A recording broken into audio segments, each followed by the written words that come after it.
de la Facultad de Poesía José Ángel Valente. Este es nuestro tercer año, por aquí nos hemos visto las caras más de una vez, ¿no?, en estas dos temporadas anteriores, y este es el segundo evento, ¿no?, que hacemos aquí en el Museo de la Guitarra en este 2018. Empezamos a finales de febrero con Angélica Lidl, luego continuamos en la universidad el mes pasado con Aurora Luque, que nos estuvo hablando de los secretos de su taller de traducción, ¿no?, de cómo ella afrontaba la producción de poesía. Y hoy volvemos a la poesía, y a la poesía con mayúsculas, ¿no?, y con poetas de peso. Hablábamos hace un momento, ¿no?, de un poco nuestro objetivo en este proyecto de la Facultad Valente es traer a Almería esa poesía distinta, rigurosa, de calidad, y que de otra forma difícilmente podría llegar aquí, ¿no?, a nuestros oídos y a que pudiéramos disfrutarlo. Angélica Lidl, la primera vez que hizo un recital de poesía en su vida, una persona de tanto peso, fue aquí en Almería. Diego Doncel, que es el poeta que nos acompaña hoy, también va a ser la primera vez que va a leer en Almería, lo cual es una cosa que nos llena de orgullo, ¿no?, de tener aquí esta oportunidad, de dar una oportunidad también a la gente de descubrir autores que nos apasionan, tanto a Isabel Jiménez Caro, que es la otra coordinadora del proyecto, como a mí. El poeta que tenemos hoy es Diego Doncel. Yo voy a lanzar un par de claves sobre su obra y sobre su figura, y lo voy a dejar, ¿no?, voy a dejar con él, que es lo interesante, que es lo que hemos venido, ¿no?, para escuchar a Diego. Diego Doncel es un autor, dueño de una obra poética bastante intensa y bastante rupturista, podríamos decir, incluso con su propia obra, porque podemos decir que empezó por un camino. Sus dos primeros libros transitan un territorio riguroso, de calidad, pero un territorio al que estamos más o menos acostumbrados en la poesía española, pero con su tercer libro, con Ningún Paraíso, comienza una ruptura con su propia obra y comienza a adentrarse en unos terrenos que podríamos llamarlo desde la posmodernidad, ¿no?, pero desde un rigor y desde una exploración de los miedos, de la paranoia propia de nuestro mundo moderno, postindustrial, donde el capitalismo amenaza y nos arrincona dentro de nuestra propia mente, ciudades vigiladas, la televisión impactando mensajes que nos condicionan física y mentalmente como si fueran virus. Todo ese tipo de mundo en el que vivimos, en el que se adentra un mundo de violencia mental, violencia policial, violencia mediática, y de cómo sobrevivir y cómo flotar en ese mundo. Es de lo que van, ¿no?, los últimos libros de Diego Doncel, ¿no? Yo creo que estamos ante una de esas voces necesarias porque saben mirar el mundo en el que vivimos no desde un afuera poético, sino desde un adentro de ese intentar sacar, ¿no?, poesía y sacar, no diría luz, porque no es que sus poemas sean excesivamente luminosos, esperanzadores, sino que describen con crudeza y con absoluta maestría este mundo en el que vivimos, ¿no?, este mundo del postindustrial, postcapitalista, podríamos decir, casi postdemocrático, ¿no?, en el que estamos actualmente. Su poesía está reunida en Territorios bajo vigilancia, en un volumen que sacó Visor hace poco, y el último libro que está recajado de ahí se llama El fin del mundo en los televisores, ¿no?, en las televisiones, perdón. Lo cual nos deja un poco claro de qué va esta poesía. Ese es el mundo en el que vivimos, y el mundo en el que Diego sabe cómo introducir el bisturí y soltar esa luz negra, ¿no?, que nos va a iluminar o nos va a cegar, ¿no? Yo, sin más, os dejo ya, digo, con una apuesta muy interesante de la poesía actual y que creo que nos va a gustar. Va a leer y después espero que haya un turno de preguntas, de diálogo, para que él nos pueda contar un poquito más. Muchísimas gracias.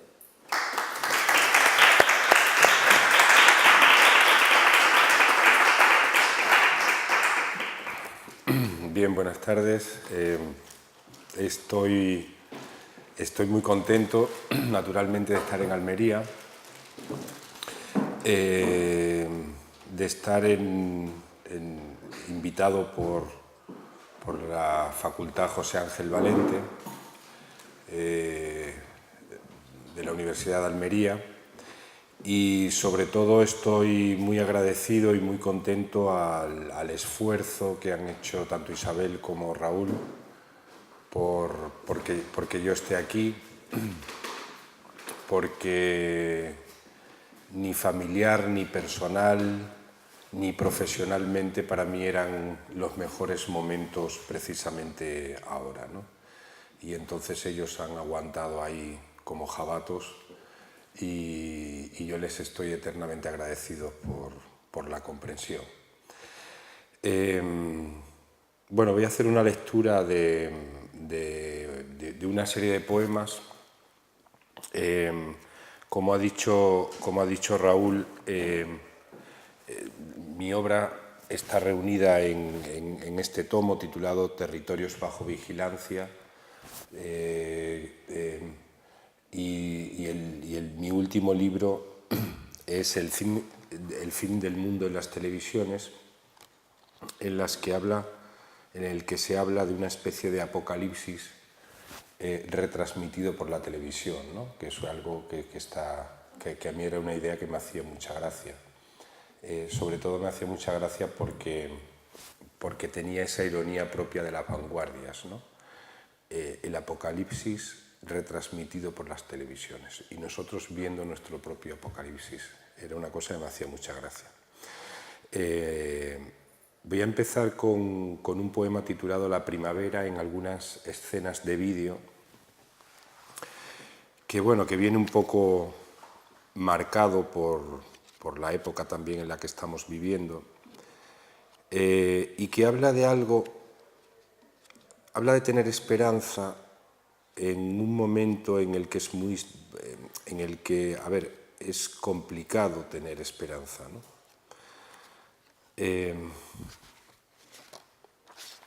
La primavera en algunas escenas de vídeo. Mira las escenas grabadas en esta tarde de tormenta. Las terrazas de los bares bajo la lluvia. El pelo húmedo de una chica que ríe antes de bajar por la boca del metro. El leve color de los paraguas. Las aceras que brillan como el charol.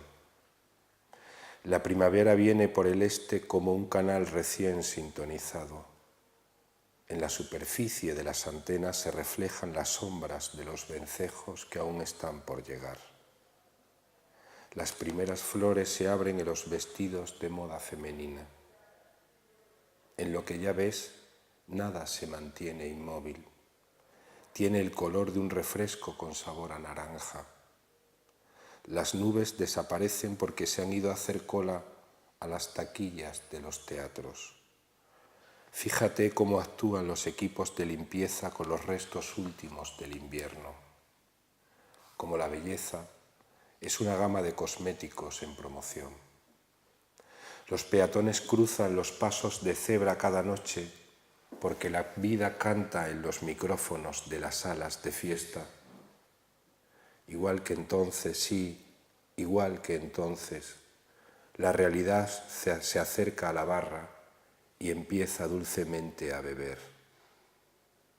También ahora las bailarinas de los musicales están fumando en las escaleras de servicio con sus labios del color del gin tonic. Hay risas recorriendo las calles y conversaciones casi clandestinas. Hay labios rojos como aquel cuadro pop de Alex Krantz. Como la estela de un ascensor de cristal por la fachada de un edificio, la laca de tus uñas va dejando pequeñas señales luminosas en las sábanas de este hotel. Ya no es tiempo de pensar, sino de ver de forma distinta. Ya es tiempo de amar lo nuevo como se ama el futuro. Ponemos la mirada en los confines como una manera de extender la vida. La utopía viene, pero la utopía es tan frágil como la felicidad, tan frágil como esta primavera. Recuerda que vivimos en territorios bajo vigilancia. Yo creo que en este poema hay ya determinados elementos que vais a ver que están muy presentes en todo lo que voy a leer. Por una parte, lo urbano, el mundo contemporáneo. Yo siempre digo que incluso la naturaleza, que es algo que a mí naturalmente me atrae mucho, pero que incluso la naturaleza ya se ha convertido en un parque de ocio. Es decir, vivimos constantemente en un sitio que es una ciudad, aunque estemos lo más retirados posibles de esa ciudad. Y entonces yo creo que los elementos urbanos, yo pensé que en un momento los elementos urbanos tenían que aparecer constantemente en lo que era el imaginario de mi poesía, ¿no? Otra de las cosas que aparece ya en este poema es que la poesía es un intento de cambiar el mundo. Esto dicho así puede sonar muy duro, ¿no? Pero yo tengo la ambición, incluso la ambición, a ver cómo diría, la ambición sentimental, la ambición psicológica, de que creo que tenemos el deber de intentar cambiar esto. Y por otra parte, hay otra cuestión también importante, y es que intenta ser una poesía donde esté presente el pensamiento. No es solo una poesía de sentimiento, sino también es una poesía de pensamiento. En ese sentido, es una poesía de meditación.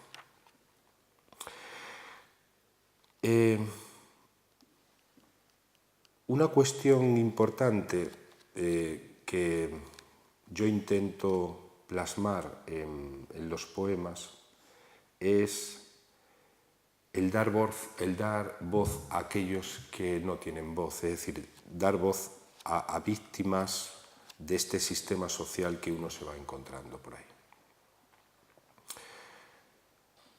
En un sitio cerca de Gran Vía, en una entrevista que me hicieron hace poco en Radio Nacional, Ángel Antonio Herrera, que era la persona que me entrevistaba, me decía que mis poemas parecían escritos de madrugada. Es verdad que que a mí me gusta mucho vivir la noche, me gusta mucho vivir la noche madrileña y me gusta mucho vivir la madrugada madrileña. Pues seguramente en una madrugada de estas madrileñas yo me encontré con una mujer cerca de la calle Luna. Era una prostituta y me habló de la historia que ahora os voy a contar. Ella tenía una niña y esa niña tenía una minusvalía psíquica. El poema se titula Vertederos sociales. ¿Por qué la filosofía ha proclamado que el simulacro es nuestra única naturaleza? ¿Por qué ha escrito que la verdadera autenticidad queda en adelante excluida del mundo? Que la aspiración por lo auténtico no es más que una ilusión. 2010. En el centro de la ciudad una niña con un 80% de minusvalía psíquica hace parpadear sus ojos detrás de la ventana de su cuarto. Una lágrima del color del alumbrado público le flota en la mejilla. Tiene 23 años. No controla esfínteres. Se asusta de su flujo menstrual.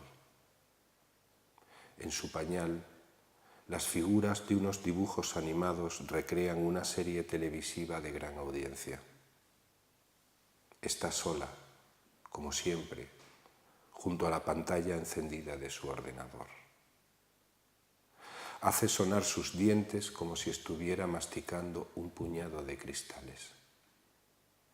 Vive en una habitación insonorizada, lejos de todo, para que sus ruidos no perturben el ruido cotidiano de las cosas. Cerca de allí las cámaras de vigilancia registran el trabajo de las prostitutas. La calle Es una conversación soez en una lengua extranjera.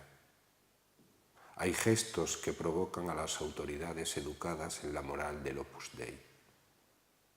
Los verdaderos sociales dicen: estas autoridades son inadmisibles. Cuando la policía llega, huele a hamburguesa y a salsa de McDonald's. La guerra por la seguridad está por todas partes. Basta que alguien alce el brazo armado del dinero. Es mejor no huir, declarar la identidad, ser arrojada sobre la pared y registrada a fondo. Es mejor obedecer, aunque sea una humillación. Cualquier sentimiento queda anulado por la ley de orden público.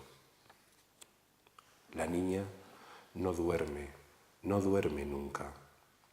Los intervalos del sueño le llegan discontinuos desde esas ondas televisivas que lanzan sus ficciones a la tierra de nadie en que ella habita. Mira por la ventana a la claridad nocturna. No se puede saber qué piensa. Si oye las voces de la policía ahí abajo, las sirenas, el tráfico de coches en la avenida. Su pensamiento tiene un propio territorio, el del miedo. En la acera el contenido de los bolsos de las prostitutas es inspeccionado a fondo. Un policía recoge la fotografía de una niña con los rasgos de la cara devastados por la enfermedad y lo transmite por radio. Los clientes miran desde los bares. De camino a los furgones aún se espera la llegada de las horas más difíciles. Aún se espera que la historia haga su aparición y abrase este maldito país. Como todas las noches, las sacudidas de los nervios le zumban a la niña debajo de la piel. Su pequeño yo se dispersa y convulsiona. De poco sirve el contenido de las pastillas, la terapia educativa, los psicólogos sociales. De poco sirve llorar por un poco de amor. Para no oír aquello que le late en la cabeza, se mete los dedos en los oídos hasta hacerse daño. Su corazón podría ocupar la página de sucesos de todos los informativos. Un gato chino no deja de saludar con el brazo. Ella retira la almohada y descubre el pequeño agujero abierto en la pared. Escarba con las uñas en el yeso.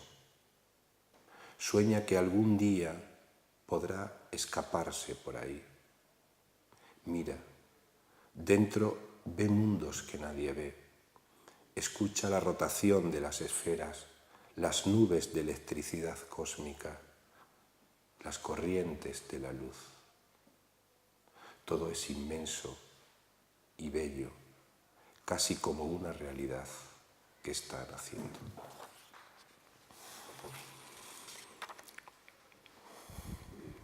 Bueno, y después de esta historia terrible de esta chica,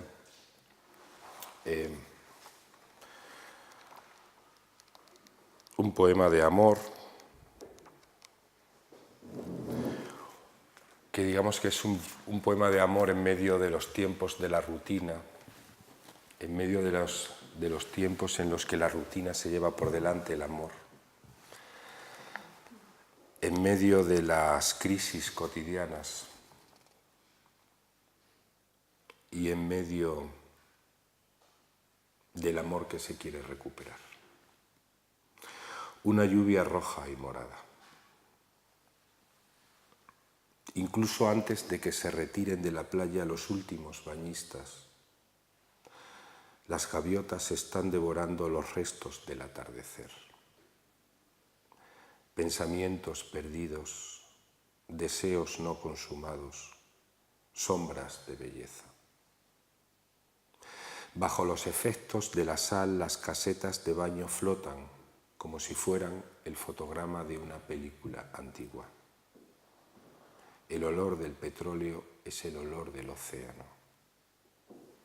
El frío viene tras la estela de un barco con el forro polar subido hasta el cuello. Amor mío, no somos tiempo sino espacio. No somos un lugar sino la incertidumbre de un lugar. La vida para ti y para mí es solo una lucha por la persistencia. Mira cómo los aviones entran y salen del aeropuerto cercano, cómo se encienden las últimas industrias, cómo recortada sobre el muelle del puerto deportivo, la fachada de un hotel cambia continuamente de color. En los carteles de se vende, en las tiendas en liquidación, en la publicidad de los prostíbulos que aparece en las ventanillas de los coches, comprendo qué es este país. Pienso en los engaños, en los míos y en los de mi tiempo, en cómo el sentido común ha sido traicionado, en que la filosofía forma parte de las catástrofes sociales y la ruina económica. Pienso que las mentiras de ahora son el fruto de la desesperación. Bebemos café bajo el toldo de una taberna. Nos miramos en silencio. Medimos nuestro corazón por el tamaño de nuestros fracasos. Aquellos sueños que perseguimos nos humillan. La vida, sí, la vida, se ha vuelto algo demasiado complejo para ser vivida por la gente normal. Nos hundimos tantas veces en las desesperaciones más simples que ya ni siquiera sabemos lo que significa el amor. Es demasiado grande el peso de los días, es demasiado grande toda esta lucha cotidiana, esta confusa maquinaria que nos hace perder la dignidad. Somos prisioneros de esta época de la rutina diaria, de la especulación en el trabajo, de la falta de emoción. Empieza a caer una lluvia roja y morada. En la televisión del fondo, un joven empresario habla con un lenguaje de secta. Dos chicos con los brazos tatuados beben cerveza y juegan al billar. Mira, un barco llega a este puerto. Los que bajan por la escalerilla somos tú y yo. Tenemos 26 años. No estamos llenos de ira. Es leve mirarte, sentir tu juventud, abrazarme a tu calor.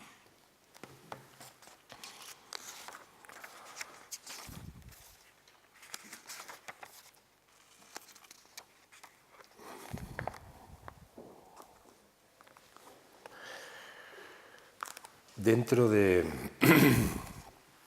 esas madrugadas madrileñas, un alumno me contó una cosa que yo después me picó la curiosidad y fui a ver si era verdad o no.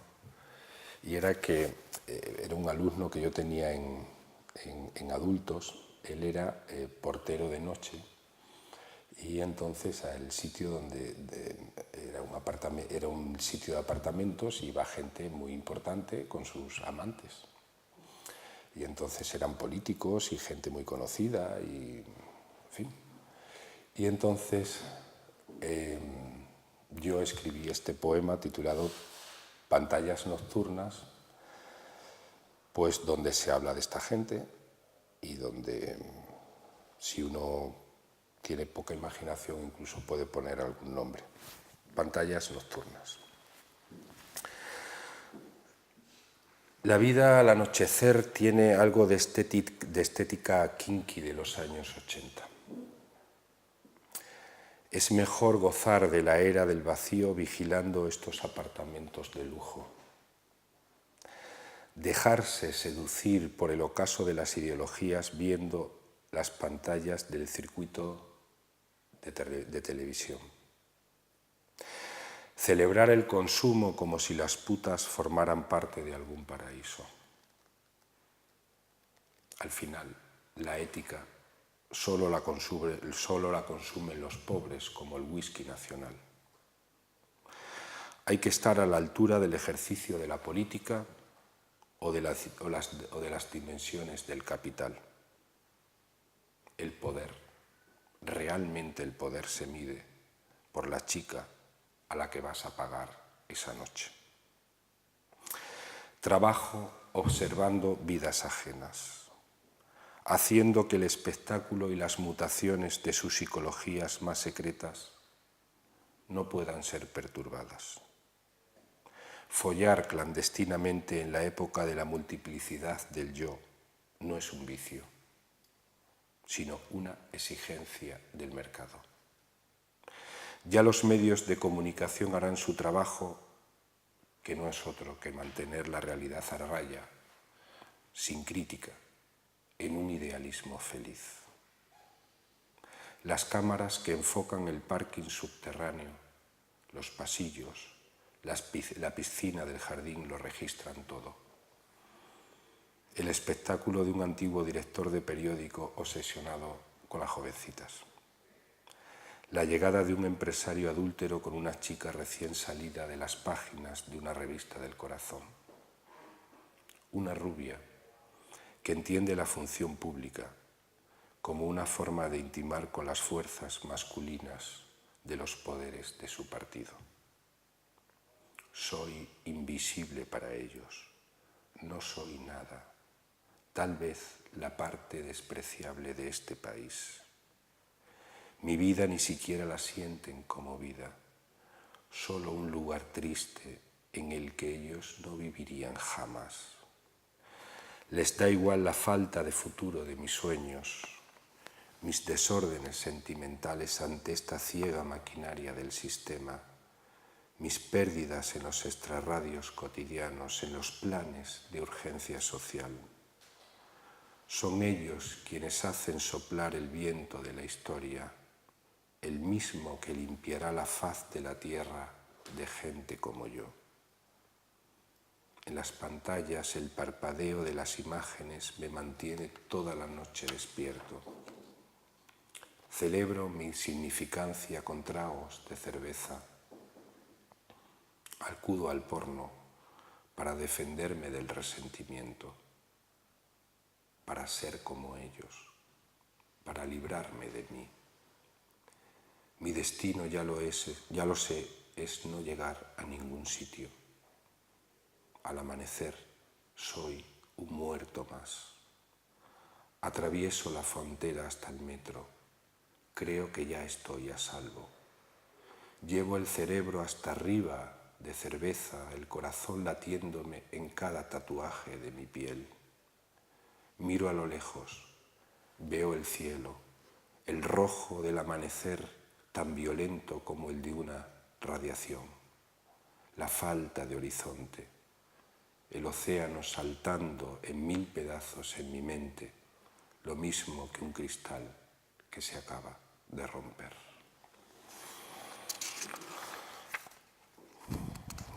Yo creo que se lo pasaba bien este.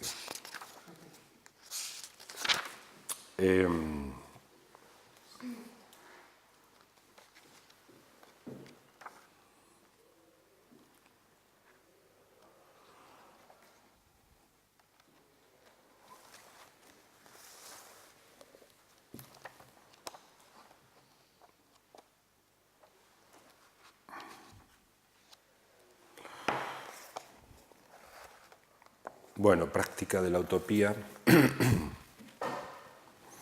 Como veis es, yo, en fin, sin quererme poner demasiado estupendo, pero a mí es uno de los temas de mis últimas reflexiones es el tema de la utopía. Yo creo que hemos hecho mal en dejar aparte el pensamiento utópico. Ya sabemos que la utopía es irrealizable, pero lo importante no es, como decimos tantas veces, lo importante no es dónde llegar, sino el camino que hay que hacer para llegar a ese sitio. Entonces, la utopía es algo que aparece constantemente en mis poemas. Es verdad que como en este caso es una utopía irrealizable y es una utopía, a ver cómo diríamos, personal y además, no sé, que plantea casi una disfunción, ¿no? Es un poema. He estado leyendo poemas madrileños, he leído algún poema de amor, por ejemplo el de La lluvia roja y morada es un poema portugués, habla realmente de un sitio que es Troya, y este es un poema americano. La cultura americana, yo he pasado por 3 etapas. En mis últimos tiempos. Una etapa muy americana,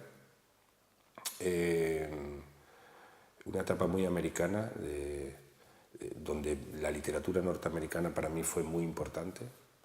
Una segunda etapa, que no sé si todavía estoy en ella o ya la he dejado, pero la quiero dejar, muy francesa, donde lo real, es decir, si os dais cuenta ahora hay una verdadera explosión de lo real. Lo real ha vuelto a la literatura. Por ejemplo, pues esa cosa que ya no se sabe si es novela, si es autobiografía, si es autoficción, donde se mezcla la realidad, la historia, tal, todo esto, ¿no? A mí esto, lo habéis visto en los poemas, es una cosa que yo he aprendido mucho de la última novelística francesa y de la última poesía francesa, donde esto es muy importante, en Jean Echenov, pero también en De Vigan, o en fin, en un montón en Annie Ernaux, que a mí es una autora que me encanta. En fin, todo esto está muy presente, ¿no? Y ahora estoy en mi etapa nórdica. He descubierto que la literatura del norte de Europa es una literatura absolutamente fascinante. Y entonces ahora estoy en esa etapa. Pero bueno, rescatando esta etapa norteamericana, aquí va esta práctica de la utopía que habla de un hombre. A ver, pues como cualquiera de nosotros, que estará hasta aquí de problemas y de su vida, y que todas las noches para él el gozar de unos momentos de ese pensamiento, de ese vivir utópico, es coger el coche, meterse por carreteras y en un momento determinado cambiarse de carril, ¿no? En ese momento siente verdaderamente la emoción de lo que es vivir ese pensamiento y esa vida utópica. Práctica de la utopía.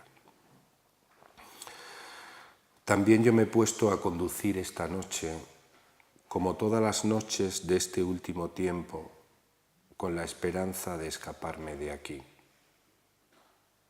Llevo la camisa henchida por la brisa y la luna delante incendiando de mercurio las aguas del océano.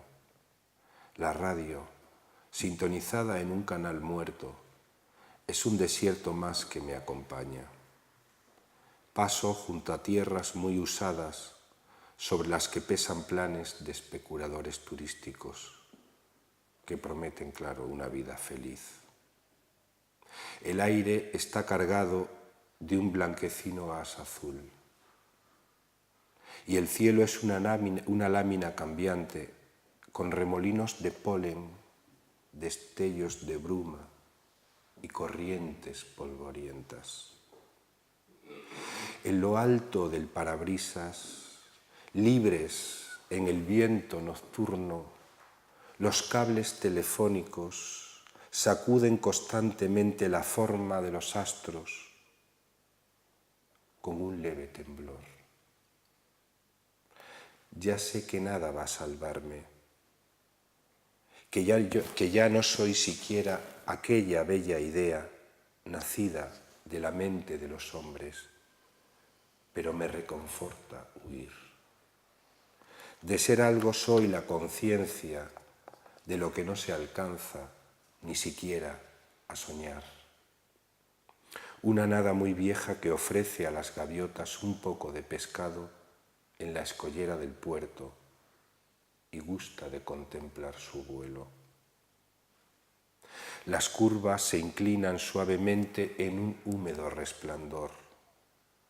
y los colores dorados y cobrizos del asfalto poseen irisaciones marinas como escamas. Los faros de algún coche en la calma transparente del salitre rotan por el litoral como lo hace un planeta lejano por su órbita.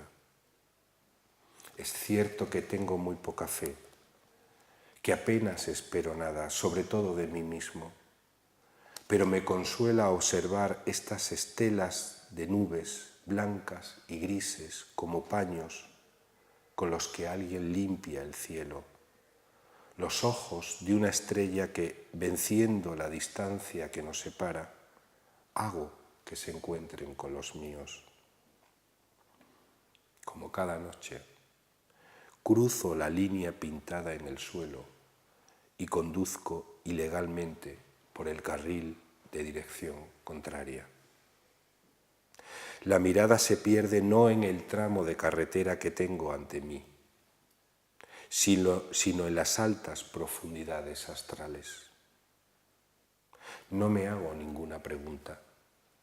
La sensación de volar es muy intensa cuando traspaso la arista de los cambios de rasante, las explosiones del motor, el ruido con el que el alquitrán succiona los neumáticos, el roce de la chapa y de los plásticos, me hacen pensar en las explosiones de hidrógeno y de helio de allá arriba, en el movimiento de la materia celeste, en la energía de la luz cruzando el espacio.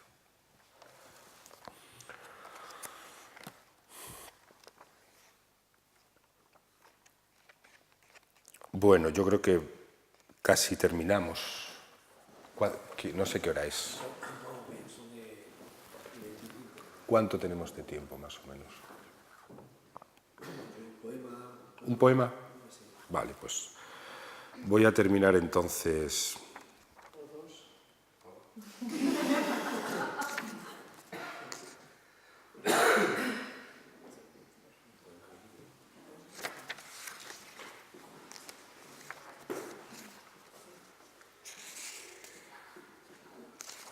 Voy a leer un poema que se titula Soliloquio de la purificación. Ya que estamos hoy en plan happy, pues Soliloquio de la purificación. Es un poema para mí muy importante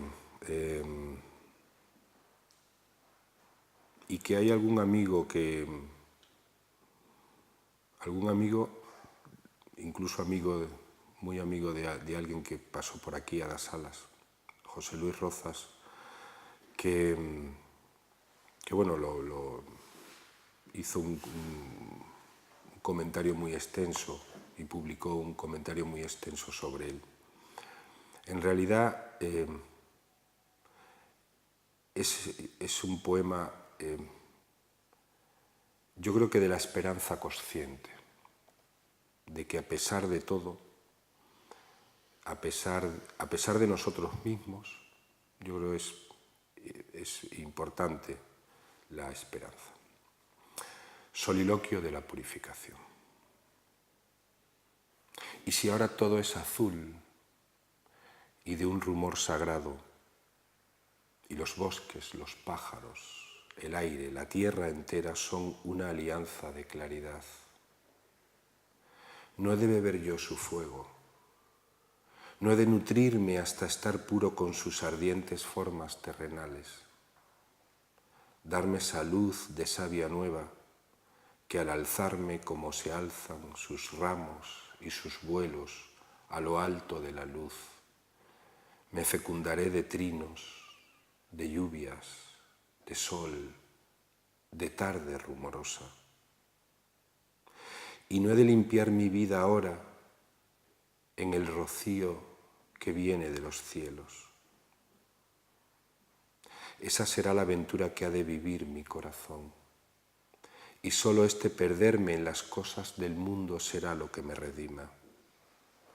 Con renunciar a mí mismo renunciaré a este miedo que me extravía el fervor, a esta conciencia herida que solo siente vértigos y se enajena, a esta memoria en la que un oráculo antiguo cumple su amenaza de señalarme con el destino cruel del mal sagrado, que solo el salir de mí me quitará esta culpa y seré bendecido al ignorarme todo por este incendio de amor. Yo vaciaré a mi alma para que al fin los seres puedan habitarme, y seré tan humilde como una cosa humilde que solo da piedad. En la noche calmaré mis sentidos con la bebida profunda del silencio, con los misterios celestes de lo desconocido, mientras fuera de mí la jara brilla y los luceros huelen a lluvias y a lavandas, y el azul de la luna cultiva mis adentros. O si en la noche calmaré mis sentidos y me veré salvado al fin de todo mi dolor y toda mi conciencia, y no tendré más sustancia que esta luz derramada desde lo alto del cielo, que estas flores sin nombre perfumando los campos, que este frágil delirio en el tiempo eterno del olivo, que este sueño de riberas del arroyo, que tanto llena el alma de rumores iguales a la vida. Solo esta será la realidad, solo este mi sueño, ser como la brisa que vaga sin destino, tan inocente y pura, y no sentir cómo el tiempo va llenando de polvo el corazón, en honda soledad y sin belleza, y saber, pese a todo, que en estos árboles, en esta agua, en estos bancales cubiertos por la hierba, la vida encuentra paz entre los vivos y todo queda aceptado hasta la muerte. Y ahora voy a leeros el último poema que he publicado.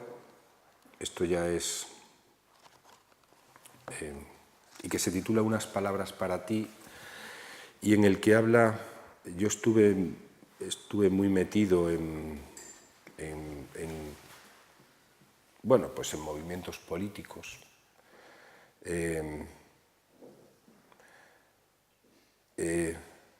cercanos o centrales en el 15M, y habla de una desilusión post-15M, pero que al final también vuelve a ser un poema de esperanza. Es un poema también de amor, pero de amor breve. Unas palabras para ti. Y es un poema dedicado a mi madre. Es muy importante mi madre. En este tiempo oscuro, solo la infamia resplandece. La vida es apenas una triste conversación con los fantasmas. Toda la tarde una lluvia negra nos hizo enloquecer.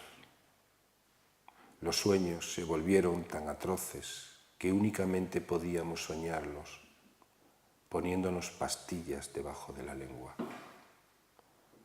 Si mirábamos fuera, veíamos hasta qué punto se habían convertido en una impostura aquellas cosas que quisimos cambiar. Cerramos las puertas para que no entrara el mundo, para no ser heridos otra vez por el idioma de los difamadores. La ceniza poco a poco fue cubriendo la extensión de nuestro amor. Pedíamos un poco de luz, algo en que creer, pero ninguna señal se revelaba.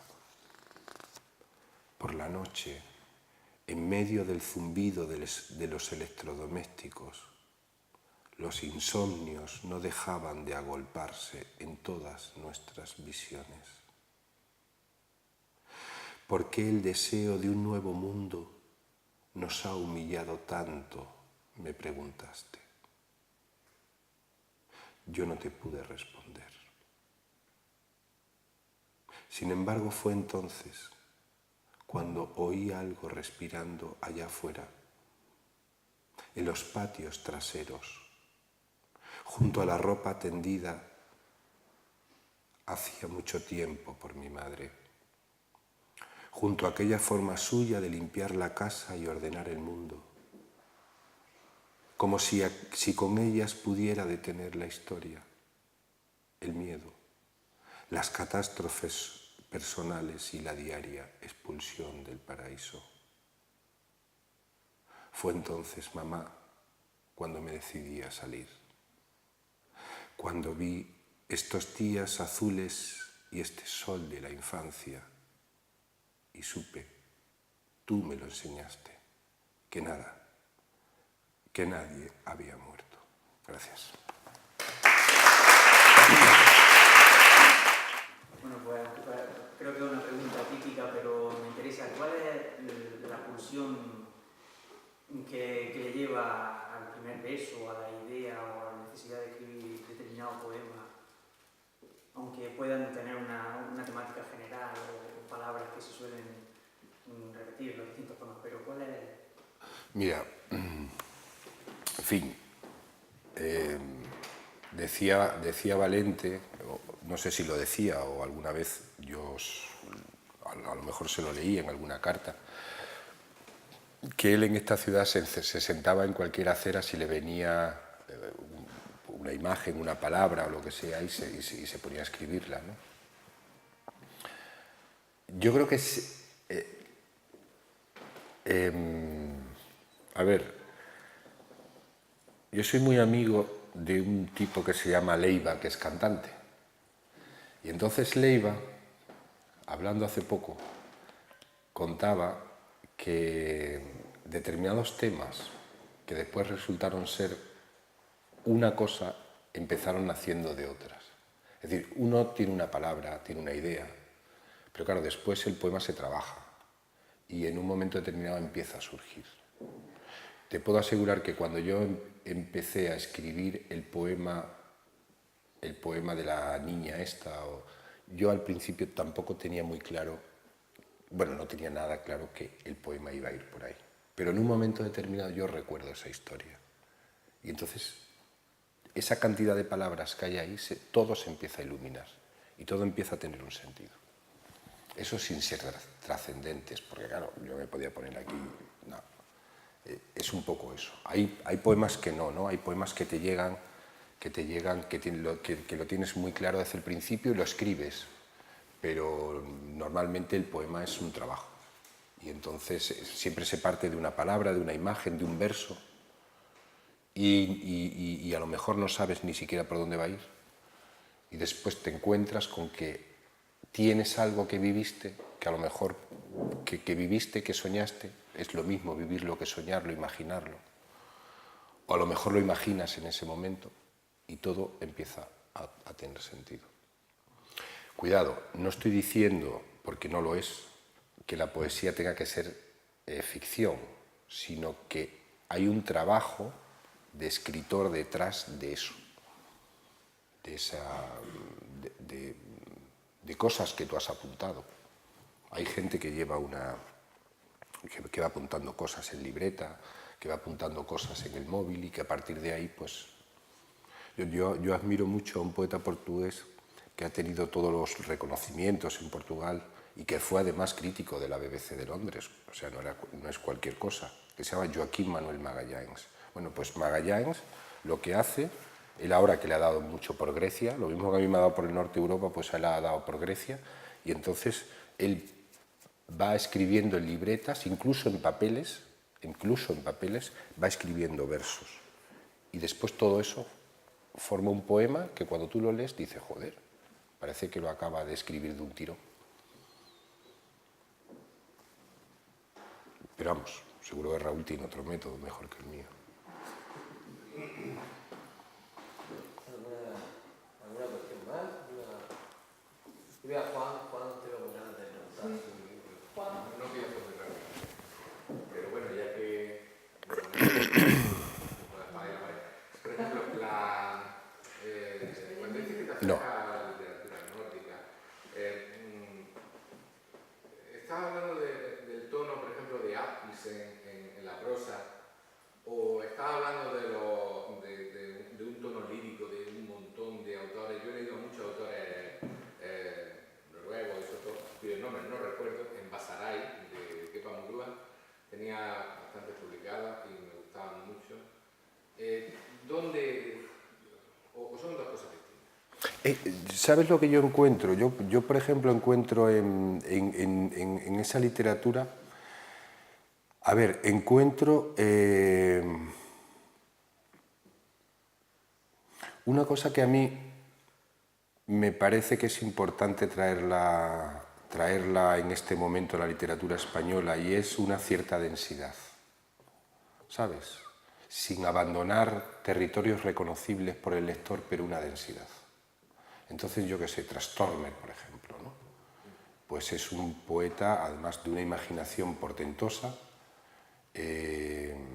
pero que sus poemas tienen esa densidad. El otro día hablaba yo en el ABC Cultural de Edith Södergran, por ejemplo, ¿no? Y es una persona, primero con una vida, yo decía de Södergran que tuvo lo mejor que puede tener un poeta en vida, y es no ser reconocido.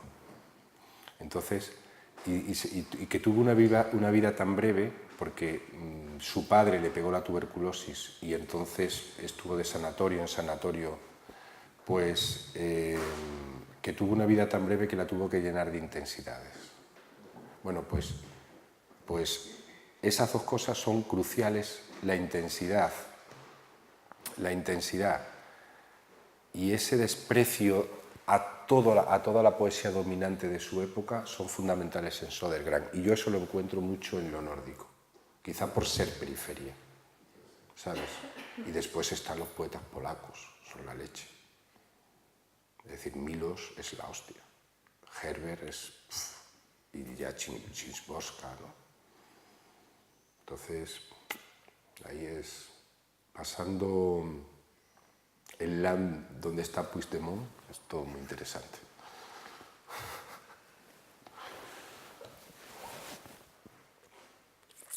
¿Algo más? Bueno, oye, Bueno, simplemente... a Isabel. Sí. Es un comentario que has hablado, cuando te ha preguntado Álvaro, pues de la idea de la pulsión con Juan del diálogo con esa literatura nórdica en este caso, pero yo veo mucho diálogo con la tradición. ¿Con la tradición española? Sí, y Fray Luis. Me parece fantástico. Fray Luis, en el poema de la práctica, el tipo que va conduciendo al final se encuentra con lo que se encuentra Fray Luis en la música en la música en la Oda Salinas y en todo esto. O sea, es que me parece y el poema ese enriquecer así ¿no? Porque es un juego de no solo de ideas, sino el lenguaje, ¿no? La importancia del lenguaje y esa comunicación con la tradición a mí me resulta interesantísima, ¿no? Porque no es fácil, ¿no? Nada, quería apuntar eso porque me gusta mucho. yo es algo que desde luego siempre... Es decir, yo creo que lo importante, como hizo Garcilaso, como han hecho todos las distintas generaciones de escritores, es enriquecer la literatura de mi país. Bueno, de mi país, de mi lengua. ¿Sabes? Porque ya, yo lo he dicho en un artículo, si hay algo que nos une es la lengua, ¿no? Y yo lo mismo puedo tener relación con un poeta de Almería que puedo tener relación con un poeta del DF. Eso es así, ya es así, afortunadamente es así. Y ya, como decía Pessoa, nuestra única patria es el idioma, lo demás nos importa tres. Entonces, a mí el juego ese con la gente que en mi lengua me ha precedido es algo que yo siempre, ese diálogo, siempre lo mantengo de una manera muy... Y de hecho, pues ya te digo, Fray Luis está muy presente en ese poema, pero en el que he leído de Soliloquio de la Purificación, pues ahí se puede rastrear, pero vamos, ¿sabes? La mística está ahí muy presente, en fin. También las vanguardias. Las vanguardias, ¿sabes? Bueno, oye, yo lo único que espero es que no hayáis perdido el tiempo mucho y os lo hayáis pasado bien, porque tenemos vidas tan complicadas que, joder, venir a leer a oír a un poeta, pues ya es un mérito, y yo lo agradezco. Muchas gracias. Y un lunes.